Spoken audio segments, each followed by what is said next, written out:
Welcome to the Flow State Podcast, where we're all about finding balance. We're your hosts, Monica Groney and Nora Candido. Now let's get into the flow. Welcome back, Flow State Podcast listeners. We have an amazing guest today, McCall, who is a PA and is the founder of the Modern Thyroid Clinic. We're so excited to talk about thyroid today. This conversation hasn't happened here yet, and I think we're going to learn a lot. And it's going to be really fun to get to know McCall and all that she's doing in this space, because I listened to her TED Talk this morning, and you guys, you need to go listen. She's making a big impact in more than just thyroid health. So welcome, McCall. Thanks for being here. Oh my gosh. Thank you for having me. I feel so honored that I'm the first person that gets to talk thyroid to your people. So thank you for trusting me with that. It's a big one. Absolutely. Yeah, I think this is going to open a lot of people's eyes, just understanding that the thyroid is connected to literally every organ system in the body, and it impacts so many different things: our metabolism, our sleep, our heart rate, blood pressure, all of these things. And it's so vital. I don't think the thyroid gets enough attention. So I'd love for you to just introduce yourself a little bit more, tell the listeners a little bit more about yourself and how your practice came to be. Yeah, so as you guys said, I'm a PA, so I practice medicine. And when I ventured into that, I really expected to just practice normal run-of-the-mill medicine. When I was 27, I really got hit hard by my own thyroid disorder and was non-functioning. I mean, I really was going to bed at 3:30 in the afternoon every day, and like literally just being in bed until I had to go back to work the next day. And weekends were the same. I was already practicing medicine. I was already, a reasonably empowered consumer of my health, and could not get help.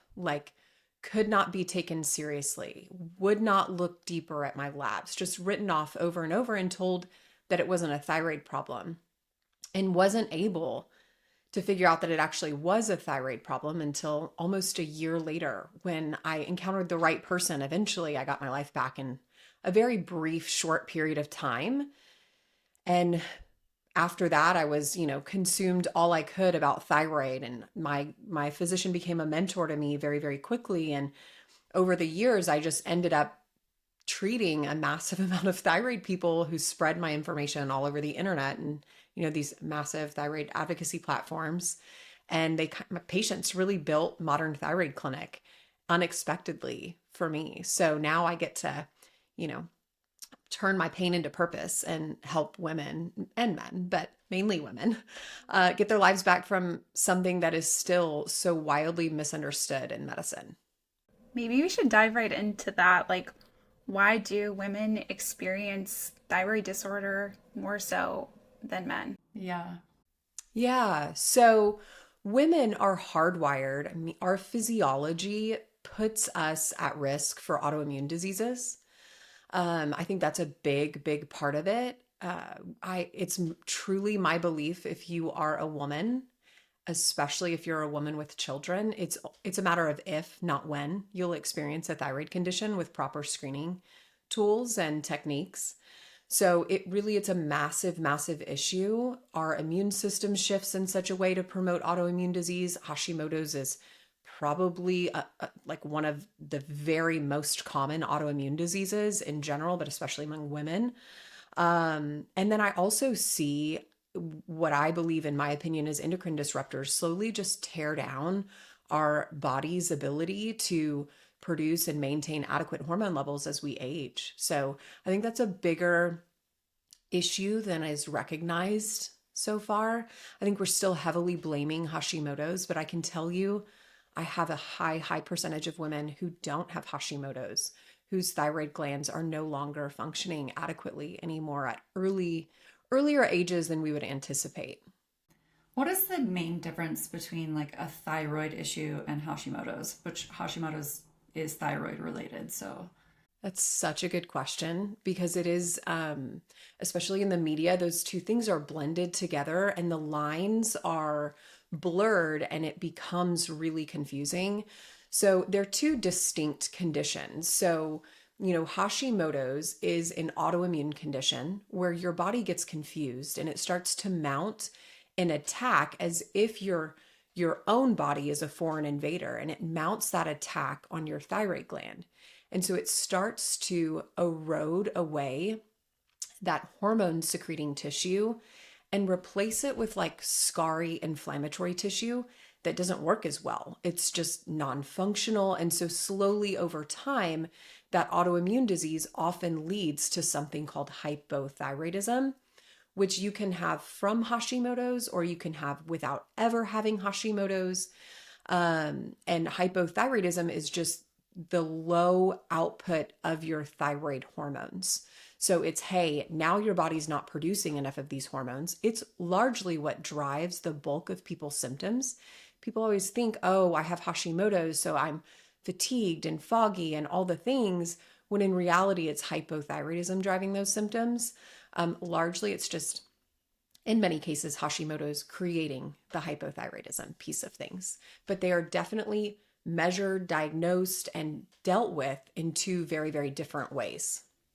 What would you say are some of the most common symptoms that people come to you with when you either suspect, we can talk both hypothyroidism and then hyperthyroidism as well?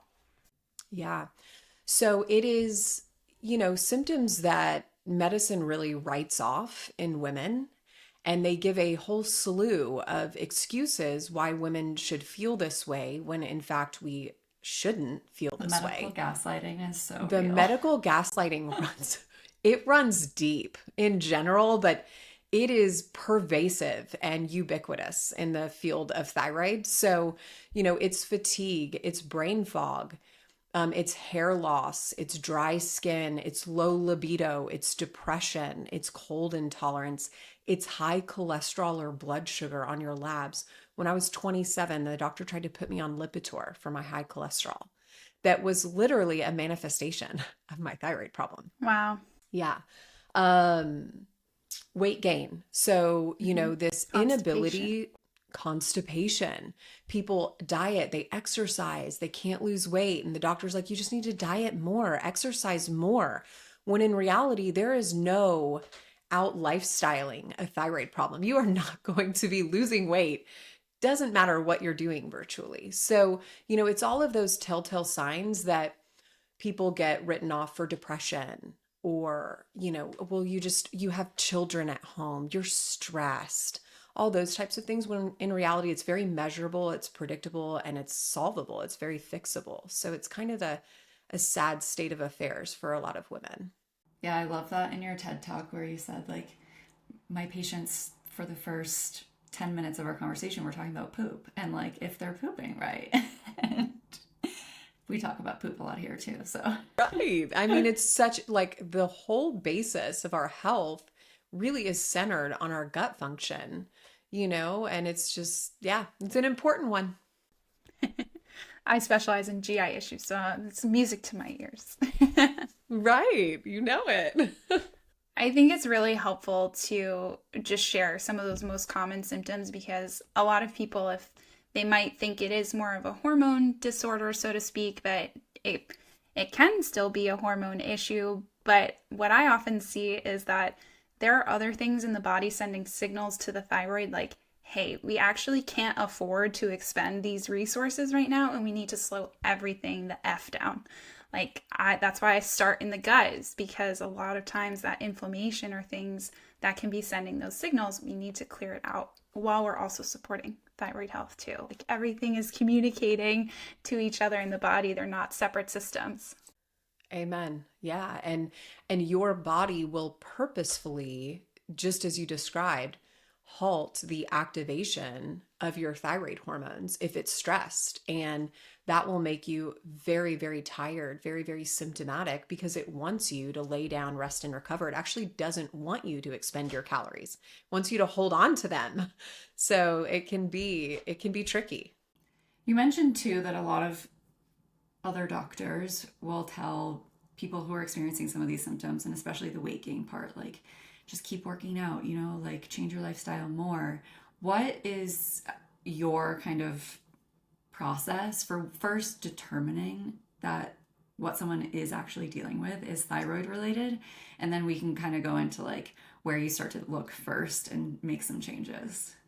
Yeah. So this is where it gets tricky in medicine. We are still diagnosing and trying to manage people's thyroid condition by way of looking at only their TSH hormone, which I describe as literally we are, throwing darts at a dartboard blindfolded, hoping to hit a bullseye. And it's never going to happen. It's almost like winning the lottery if you end up getting your life back with those kinds of diagnostic and treatment measures. So really people need to have complete lab panels done. They need their TSH, they need a free T4, they need a free T3, they need a reverse T3, which is kind of what we were touching on earlier, that inhibitory hormone. And then women need to be screened and monitored for the severity and frequency of Hashimoto's by looking at TPO and thyroglobulin antibodies. And that just is not accepted in medicine still. And people are literally getting denied. Yeah. Do you want me to be honest with you? Yeah, I do, because I get so much pushback when I recommend people to get those labs ordered and their doctor won't do it. And thankfully, in some states, I can order labs, but it's so frustrating. And my question is it they're worried about insurance coverage? Like, yeah, I don't know. What can you share? No. They In probably don't fact, know I how to mean, I read order, them. they don't know how to read them. They don't want to look stupid. They do not want the patient to be better informed than them. It's mind-boggling. That's so sad. For our listeners listening, like we're all frustrated right now. Right. Like it blows my mind. And they'll say that, oh, insurance won't cover it. Insurance will absolutely cover. I check these labs on people every 3 months over and over and over again. Of course, insurance covers it. And I really, truly advocate for, hey, there are ways that you can get your own labs checked. You can now, in so many states, we can have direct to consumer labs or get labs ordered by health coaches, other practitioners, because people, humans with thyroid conditions, cannot rely on their clinicians to drive their care. They will never get their lives back. They will suffer for their entire lives. It's so sad. And in medicine, I find there's very few things that clinicians and physicians are more defensive over than thyroid care. Like you challenge the way that they treat and manage and diagnose thyroid, and they become extremely hostile. And so patients are met with that. They're, refused to get that adequate information. They're mistreated for even thinking of requesting it. So my kind of goal in life is, hey, I want to be able to have these people navigate this system almost independently. I want them to know what labs they need, where their ranges should be. I freely offer all of this information so that people can be drivers of their care. I feel like I got that from your social media a lot, is like you're really giving people value of being like, test these things and like, here's what's normal and here's what's optimal. And I like so appreciate that as a consumer and someone on the other side. I'm sure it's helping so many people. So that's so amazing. Yeah, the consequences of women not having access to that information is ruining marriages. It's ruining families. It's not allowing them to enjoy watching their children grow up. Like the cost is so high, and it's underappreciated in medicine what this condition does to people. Like it absolutely robs them of their entire lives. I truly believe, even myself, I would be on disability by now if someone hadn't given me back my life. Like I would be a non-functioning member of society. Would you just say that that's like mostly related to the fatigue you were experiencing? Yeah. Yeah. Brain fog too for a lot of people, right? Like if you can't do your work. Yeah, exactly. I remember at one point looking at my husband and being like, I think you just need to take me to the hospital. Like, I don't know what to do. No one will help me. I can't live like this. And guys, like, I mean, in 3 months, I was like a completely new person, like, and that's what I see at Modern Thyroid Clinic. When people land in the right hands with the right information and the right clinician, it is days, weeks before they start feeling better. But if they're not ever able to do that, it is like a lifetime of suffering. It's so horrible. You mentioned briefly on normal versus optimal, which is something that I did really want to talk about just briefly. Like the ranges that a lot of providers use are quote unquote normal labs where we should be using optimal levels. So can we talk a little bit just about the difference? Yeah, I kind of want to go a hair bit deep if y'all will go on a little journey with me. So there is no standardized range for what is normal for thyroid or optimal. In fact, it varies from lab to lab between lab locations. So like Quest by my house is different than Quest by my office. And so what clinicians and physicians do is they literally hold up their little piece of paper and they scan it for things in bold or off to the side. So what that means is patient A can go in with a TSH of 5.2 and be told that that's completely normal because it's within the non-bold range. Patient B can go in right after patient A. They went to a different lab or different lab location and their TSH is 5.2 and they are told they have a thyroid condition and they need to be treated. Mine, like, right? Not only that, I've seen that with antibodies too. with antibodies too. Yep. And there's not critical thinking happening, right? This is all elementary level treatment and diagnostics that we're dealing with. Then to compile complexity, a study came out a few years ago that said, you know what? We are actually finding people are not getting better with thyroid treatment unless their TSH is above 10, which literally like makes me tear up, like thinking about that. Like, so now we're actually not going to treat people unless their TSH is above 10 because they're not getting better anyway. Their symptoms aren't improving. What is so crazy about this study is it was done with one class of medication that actually doesn't work for a lot of people. So should we maybe reanalyze that study and say, maybe our treatment isn't working? Maybe we need alternatives. Maybe we need to look deeper into this, but no, it was immediately written off as these people aren't severe enough to actually get better, so don't treat them anyway. And if now we are waiting to treat people until their TSH is above 10, the burden financially of disabled people in our system is going to tax our economy so much because when your TSH is above 10, you are a non-functioning human and you have been for like 20 years, you know? That's like the You have diabetes. Sick care in our country. Sick right? care. Yeah. Like you totally have diabetes. You totally have heart disease, which is the number one killer of everyone in our country, you know? So it's like now if clinicians are adopting that mindset for diagnostics, we're really in trouble. And a huge percentage of people are. It's so sad.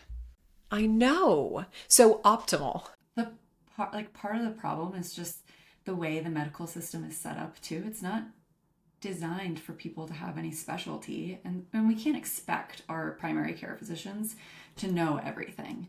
Like they're not going to be an expert at everything, and we need care teams. Like I really think we just need care teams and better communication across the team. But like the medical sorry, I'm tangenting hard, but this is like from a business and like operational standpoint, it's like the medical system is just so messed up. It's so messed up. We are trained as clinicians to see patients in 4 to 8 minutes. So what kind of care are we going to give people in 4 to 8 minutes? We have to see 50 patients a day. Patients are extremely frustrated because their doctor won't even come and look at them, connect with them, actually deal with any real amount of an issue. The clinicians hate their lives. Like they are so miserable because they're seeing 50 patients a day who are all angry too because they don't have enough time to offer them. So it's difficult. Now endocrinologists are mainly diabetes specialists. Like that's the bulk of their care. Thyroid is definitely like secondary. So yeah, I did want to circle back on optimal ranges so I don't forget. And I sent you guys a message. I do have like a free lab guide where people can download. We'll include that in the show notes for sure. Put it in the show notes. So my optimal ranges really initially were based on, hey, narrowing it down a little bit, same kind of similar ranges as functional medicine. That was 10 years ago. Since then, every 18 months, I've narrowed down my margins more and more based on where my patients do versus don't have thyroid symptoms. And now I'm left with ranges that are like this wide compared to, Super practical. Yeah. yeah, compared to like as wide as the rooms that we're sitting in, which is what normal is. And I find really now if I can get people into optimal ranges, they get their lives back. It's a light switch that comes on. There's not a lot of mystery around it. There's not a lot of, oh, well, it's not working. No, like people actually get their lives back if you can get them into finite controlled ranges. It's truly better than any research study will ever be because your sample size and it's real life humans who are actually living their lives. They're not in a controlled environment, and you're able to see those lab values alone in any sort of intervention that you're doing and track their symptoms. Because this is something I'm really passionate about in my practice, is that what you were saying as well. You can't just treat a test. You can't just look at the labs and say like, oh yeah, like oh, everything's fine. You have to look at the person too, because it's so individualized. What somebody's going to feel good at is incredibly different than the next person, depending on all the other factors that we can't control for. Right. Yeah, and there's power in repetition of data analysis, once you are really able to see where are these people thriving, it gives you a benchmark, not like these huge, super just wide sets of ranges that don't really offer any value at all. Yeah. One of my questions is around the labs is, are you recommending, I know with a lot of hormone labs, there's a recommendation to get them done at a certain time in your cycle. Is that true for these markers as well? No, no. Thankfully, it's a lot more flexible. The hormone piece of things is, super specific. But with thyroid, you can go anytime. I am very specific about time of day, after taking medications, that kind of thing. But as far as hormone cycles go, it's kind of a free for all. Yeah. They're typically like a fasted marker, right? You can eat or not eat. I have a wildly different approach than pretty much everyone as far as I require my patients to take their medication before they have lab work done, especially in cases of active thyroid hormone. It's the only way we can safely give active thyroid hormone. So I actually check labs at peak of active medications. Right, because you want to see how well it's working, and then if you need to make any adjustments based off of that, right? Yeah, I want to know what is the medicine doing so I can know what else to do with the medicine. Whereas sadly, everyone else is testing off meds. And I'm like, well, then how are you making effective decisions about what to do with these people's medications? It's impossible. I'd be curious to hear. So, obviously, you have your own experience with this, and you said it was like very debilitating for you. What were the changes, or what things did you implement that really like turned things around for you? And it sounds like quickly. Yeah. So definitely, I mean, for me, and I think my approach to thyroid conditions in general with my patients is fix their hormones first, give these people biological energy and currency to function in the world, and then ask them to do hard things. Give them the energy, the capacity, and the ability to make lifestyle changes, lay that foundation, and then they can build from it beautifully and in such an impactful way. So mine, and the same approach with my patients, is foundationally, I balance their hormones to perfection so that they can actually feel good. They can wake up, they can put on pants every day, they can take their kids to school, and then it is very much, reducing inflammation, flooding your body with micronutrients, stress reduction, exercise that doesn't tax your system, little by little stacking these habits where I kind of reverse engineer what can I do with the least amount of effort for patients to create energy, give them energy, then they can take that, create more energy, and we just build from that way. So for me, it was, medication for sure, changing from Synthroid levothyroxine to Armour. And then it was diet, inflammation, figuring out those pieces for me. Inflammation is a really big thing for me and with my patients. So it's a high priority. We were talking about how wheat and gluten can be different in different countries. And this is something that I see very often with my clients is when they travel, they feel like they can tolerate gluten when they're in a different country, but not so much when they're here. But especially for individuals with thyroid disorder, my understanding from a clinical perspective is that gluten can be very damaging, especially for Hashimoto's. And, that doesn't include if you have or you don't have celiac disease even. Can you talk about this a little bit? Why is that connection there? Yeah, so it's interesting. So definitely that concept is pervasive in the thyroid community. And I have tested like thousands and thousands of Hashimoto's people to see what their bodies are responding to and reacting to in an inflammatory way so that we can make informed decisions about, hey, what foods do we need to take out to lower your antibodies? I totally expected gluten to be like number one on the food inflammatory reactiveness scale. It ended up being number two. So it's definitely the second most common thing that I see. But I actually find dairy is number one, which is so sad because it's, you can find some good gluten-free alternatives. We're not quite there yet with dairy, and it's a tough one. I feel like dairy is making a comeback right now, though. Like raw milk is like hitting the wellness space hard. Well, I No, think now thank we're you. leaving like oat milk and things. So Yes, we should leave oat milk behind. we should leave oat milk Oat milk I'm behind. good on. Yeah, especially people that can't tolerate gluten. It's a lot of those people cannot tolerate oats, and no Yes, one there's really knows that. cross-reactivity. So much cross reactivity. So yes, gluten is a massive, massive thing. I always tell people, if you don't have access to inflammatory food testing, if you don't have someone to help you navigate this, I very much encourage people to test their antibodies, check their TPO and thyroglobulin antibodies, go gluten-free for 3 months. That's enough time for that immune reaction to shift. Retest your antibodies. Most people feel an improvement in 3 to 4 weeks, but I love measurable data and it helps people also continue on a gluten-free or dairy-free diet. I always tell them, look, do one at a time so you're not like committed to gluten-free and dairy-free forever if you don't need to do both of those things. But no, it's a very, very common one. That's interesting. I was actually just checking because I posted on Instagram, like if anyone has questions, and someone just asked the question of like, if you have Hashimoto's, should you avoid gluten and dairy? So this is perfect. It is perfect. And I am like to a fault, probably a little bit of the upside down normal functional medicine clinician.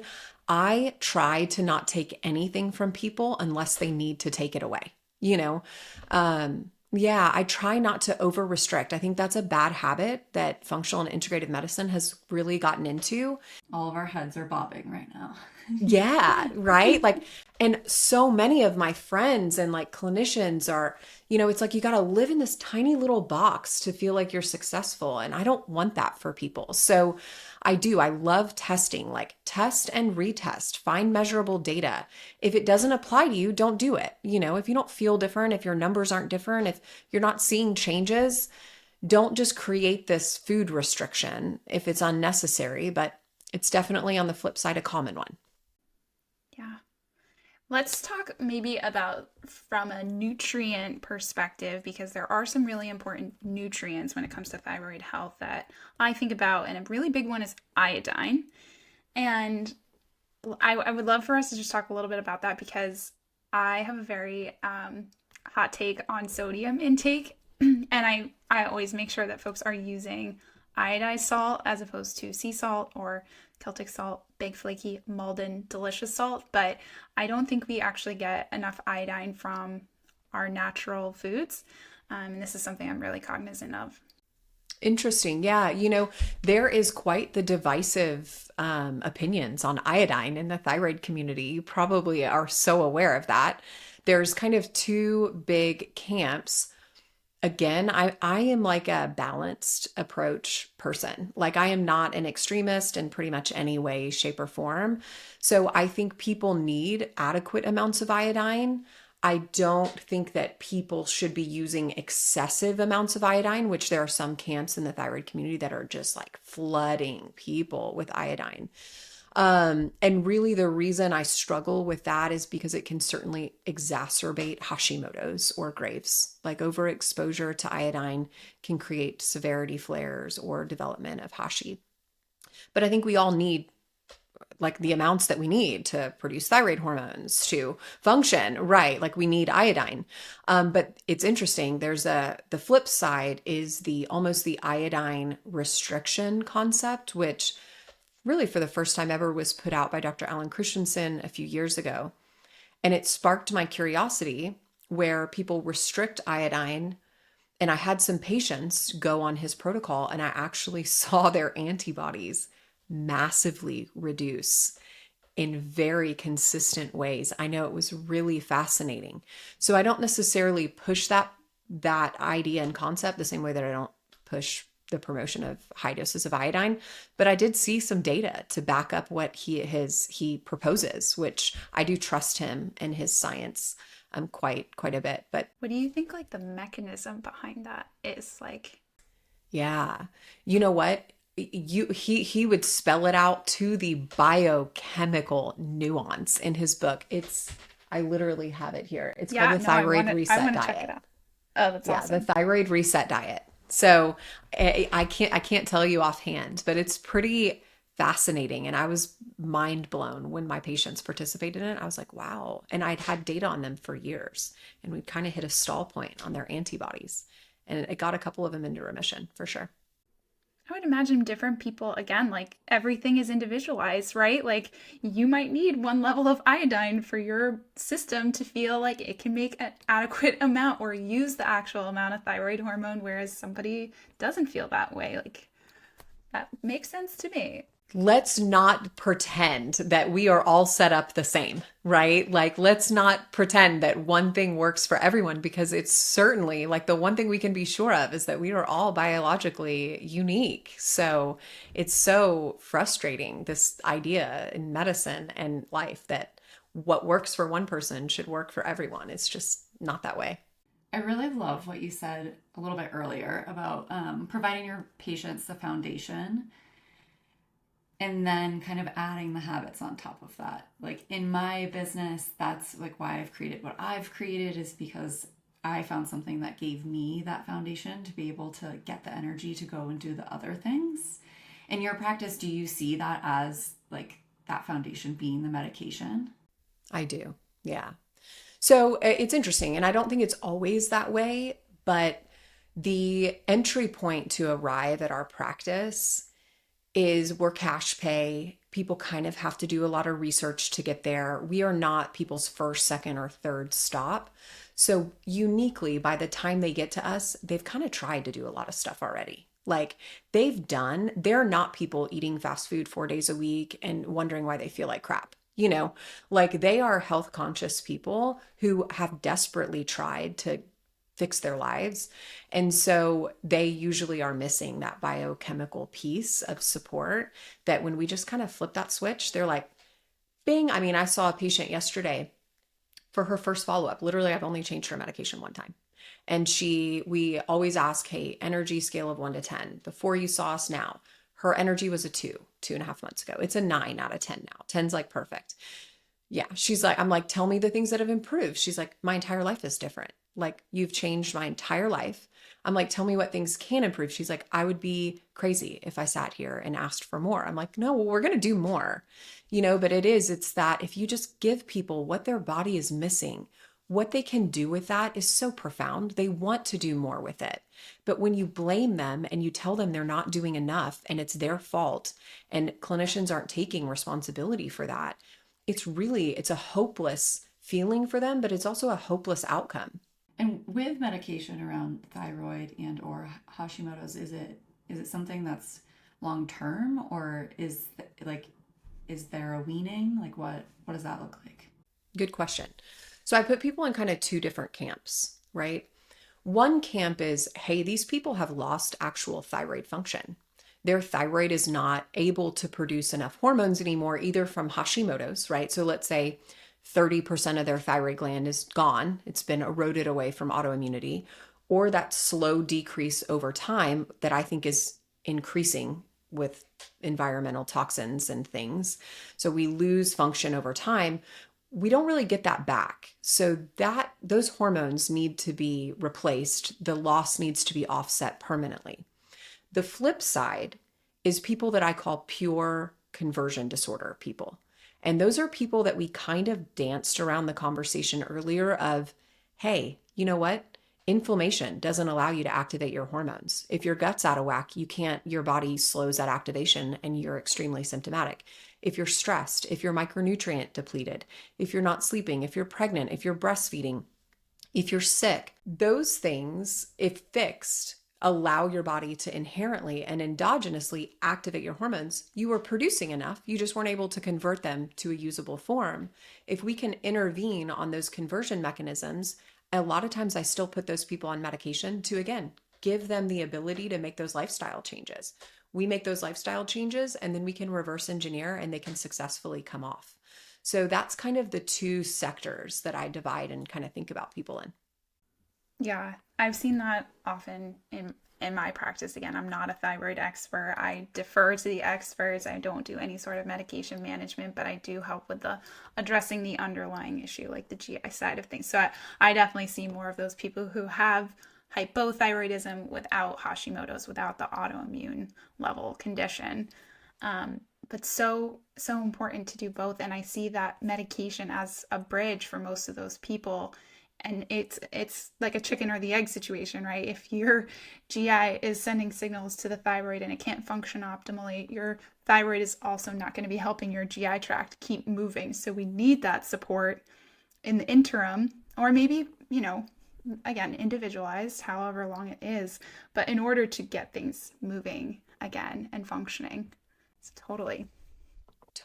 Or, people are their gut functions inflamed, they're not able to absorb enough nutrients, or they're not able to get enough nutrients because they're so tired they can't get off the couch to make healthy food. We have to break that cycle, and people deserve that. And so that's where I think it can uniquely come in that temporary place, that allows people to take the reins back for their health and really get back on track. I love this conversation so much. I'm just so grateful that you exist and this practice exists and you're out here promoting, seriously, because it's like, as a provider and not getting this level of support from other providers that I've worked with in the past, it doesn't help. We're not lifting each other up.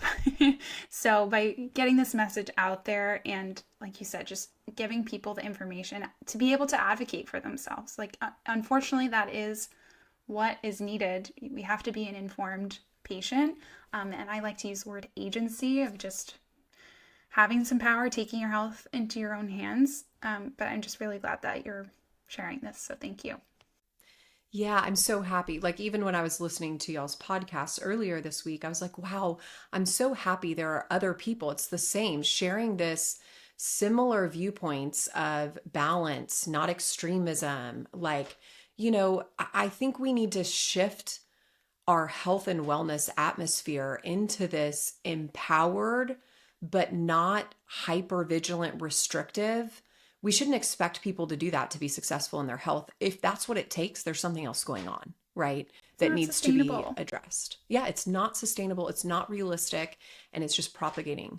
Become the modern, amount of information too, that makes us all feel like I have to be doing it all. And especially in the wellness space, right? There's always more. You could always be doing something different. There's like opinions that clash. And so as consumers, you're like, what do I take and what do I leave? And it's hard to have a filter, because you're like, well, this worked for this person, so like I should try it. And then you try it and you're like, well, it didn't work for me. And then you're like, super let down. And it's just this like roller coaster of like, I have to be doing more, everyone else is doing more, and like social media is perpetuating it for sure. But it is an interesting time, I think, in the world of information. There's just too much.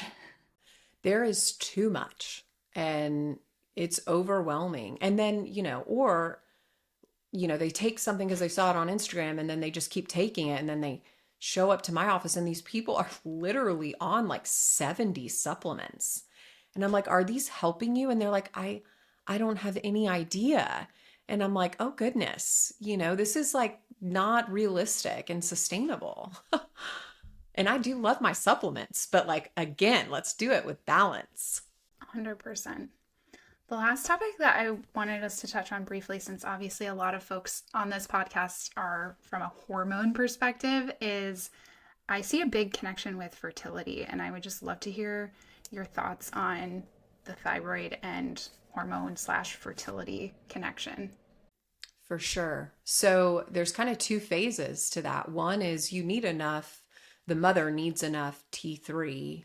She also T4, but your thyroid hormones have to be in a good place to promote fertility, to be able to get pregnant.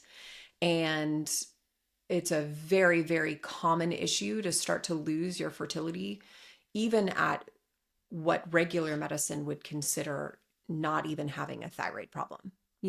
I would say anything a TSH above 2, which is like the screening thing everyone will get, is definitely a red flag for loss of fertility or fertility difficulties. A low T3, anything, below 3.6, I would say you're going to struggle with fertility. But the second phase of that is one of the most common things that I see, one of the most common hormonal issues that I see in thyroid patients is low progesterone. So loss of progesterone and testosterone are the first things to go. Testosterone's responsible for libido, obviously getting pregnant, but progesterone is the most important hormone in your ability to maintain pregnancy early on. And it's really people's biggest risk factor for miscarriage. And it's a pretty pervasive issue, to the degree that, like, when my patients get pregnant, I make them check their progesterone immediately, but then honestly, I recheck it every week, and I will add in progesterone, recheck it a week later, adjust their dose, recheck it a week later, because it's such a modifiable risk factor that can almost be, dare I say, completely eradicated for risk for miscarriage, pretty close to that. And it's so common. Yeah, it just breaks my heart.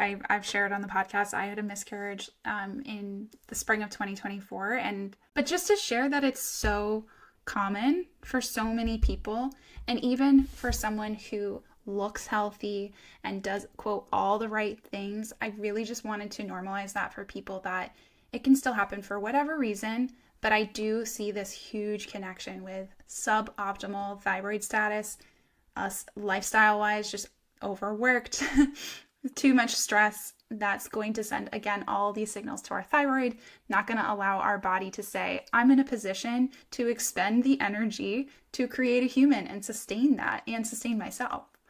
I just think it's such an underdiagnosed problem. It's so underdiagnosed. And then I even have women who go to fertility clinics and go through all of this trouble to get pregnant. And then they're like, you're pregnant. Great. We're done. And I'm like, you've got to escort these women through the first 12 weeks of pregnancy in a safe way. And we are going to deal with this progesterone issue.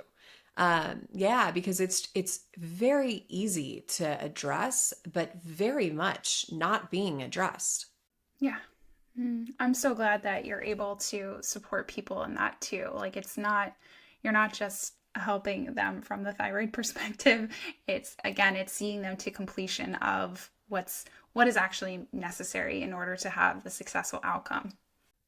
So much. And I wish my job was as easy as just fixing everyone's thyroid. But the reality is that's so intertwined, again, with so many other things, that if I were to just do that, I would leave them by the wayside, and all these other things that they need, these cogwheels that have to be shifted in order to get to their highest sense of health.